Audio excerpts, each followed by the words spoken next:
continue to not be first. Do we do enough? Well, I never shut up about it. It must have been about 16, 17.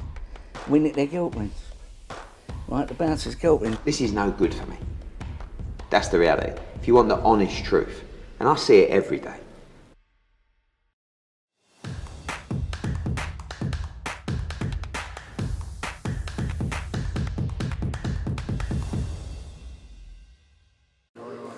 Andrew McCART, IFL TV. I'm here in Glasgow, and you know I'm always excited to be with Willie Limond and doing an interview with you, big man. Every time I see you, each week, I'm seeing bigger biceps, I'm seeing veins on the arms, I'm seeing big broad shoulders. I mean, you're taking this one serious. Need to take this one serious, and it's a serious game. But I've trained well. As I said at the start, when I started off training for this camp, I was very heavy. I didn't realise how heavy I was until I stood in the scales. So obviously the fat's now disappeared and the muscle's still there. And I'm enjoying it. I'm enjoying this. I'm enjoying the hard graft that I've had to put in. Feeling good. You said up there in the press conference that when the weight was agreed at 10 stone 7, you stood in the scales and you're like, oh, I can't be the fat man that gets beat by Ricky Burns. So, I mean, has it been hard to get that weight off at your age? I mean, like you say, when you're younger, the weight comes off easy. You're always running, you're always training. But you've had that sort of lull now where you've enjoyed life a little bit. You don't need to train as hard as you used to. But so how hard was it to get that weight off? I'm not going to lie. Listen, you use your discipline. But when your hands on the game all the time, you lose your discipline. You just start eating, you overindulge in basically everything. So, it was very hard. But the fitter I got, the more work I could put in, the more weight was coming off. And my diet's been good. My diet's been really good. Took sugar out of my diet. I'm following the stuff I've been told to eat. That's maybe almost 15, 1600 calories a day. But you know something? That's what I need to survive now to get this off. And I believe it'll be worth it. We all know Ricky Burns trains every single day, every single minute. He's fit as a fiddle. Probably one of the fittest guys I've ever met in my life, and I know. And he said up there in the press conference as well that he hopes that you've been training as hard as you say you are. Mm-hmm. Have you? And tell me saying what I'm doing. He's obviously he's been on stop my Instagram. I think watching some of the videos. I mean, they could just be 30-second clips out from it and go, right, this is done. No, I'm training. I'm putting the shifts in. I'm putting the hours in. So there's no secret. There's no secret. The secret is it's hard graft. To get fit, you've got to put in the hard graft in. And I'm training. Listen, I'm training as hard as I could possibly ever train at this age, and I believe I'm in right good shape now.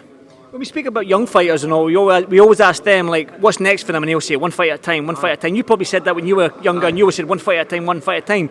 But for you, I'd done an interview with you and your son Jake a minute ago, and I said to Jake, will your dad retire after this? He started laughing. He said, no, you started laughing. So it's almost like, it's almost like you're itching for more. You've got itchy knuckles. This might not be the end. See, and that's what I'm saying, as I said earlier on, a few years ago, I didn't think for a second I'd be able to have the grit to get into this shape. Now I'm in this shape, I want to stay in this shape. And who knows, when you're in this shape, opportunities come. When you're clear mind, good body, and when you're good mind and you're fit, you're strong, and I keep in the gym, who knows, the phone might go, and if the phone goes, I'll be there to answer it. It's got to be the right phone call. But a lot of fighters, they go, this fight, I'll just see, I'll deal with it after this fight, one fight at a time. That's fair enough. I've got to see how this one goes. Obviously, there's people I know, people I'm pal with, people that Ricky knows, right? This is true, and they've went, Willie, we'll be honest with you, we don't think you're going to win. We want you to win, but we don't think you're going to win. I'm like, all right, that's my dad saying that. I see people going, we're rooting for you. So see things like that, it gives me a lift. So they're going, be honest with you, nah, I think you're up against you, but we want you to win. I'm going, it gives you a wee oomph, a wee lift. And the help I've had off people has been unbelievable, and people have been just mocking. See even Jake Murray helping, training all the boys, that's been a massive, he doesn't realise how much a help that's been. And I said before, I don't feel any pressure. All the pressure on Ricky, so all the pressure on him, it's all around Ricky's last fight, Ricky's big fight in Glasgow, and it's in England, it's actually Renfrewshire we're fighting.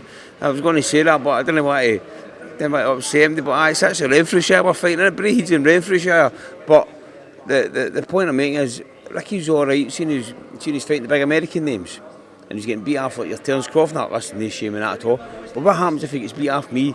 Willie Limond, a wee guy figure family, a 44-year-old. What happens if that? Because I'm capable of pulling this off.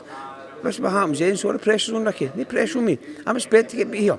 No, but I'm not scared of getting beat. So if I get beat, I'll shoot his one, there'll be no excuses for me. But I'm not going in there to get beat. That's why I'm excited about it, man. I'm actually going down for Eubank Smith down in Manchester. I'm doing the weigh-in for Eubank Smith. I'm jumping in the car, straight up the road to here, and then going home Friday night, jump in the car, right back down to Manchester. So that's how excited I am from your fight. I'm ready to fucking go up and down the country just to watch this fight, to get the fight, and I'm buzzing for it. But when I'm watching you right now, you mentioned the nutritionist that has been involved, your training, and how different the sport has changed. You've got cameras like me in your face during the press conferences. You've got big press conferences. You've got all these different things that you didn't have when you were fighting.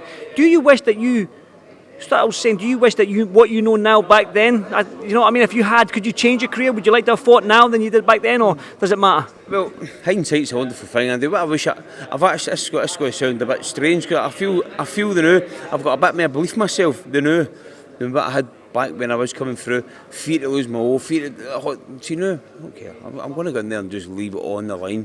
So in fact, I win, lose or draw, I honestly could give a fuck. I'm going to go in there and just give them all. So, and I wish I had this mindset back in the day, because I believe I'd have done more. I believe my biggest opponent was myself. I always, about myself, there isn't much confidence there. I'm not saying I'm full of confidence. What I know is, there's been hard times I've came through it. This fight could be a walk in the park. I know it's going to be a hard fight, but I'm saying in comparison, but it's happened in the past few years, all my own fault. So I'm looking forward to it. I'm looking forward to trying to get a bit of redemption here, aye.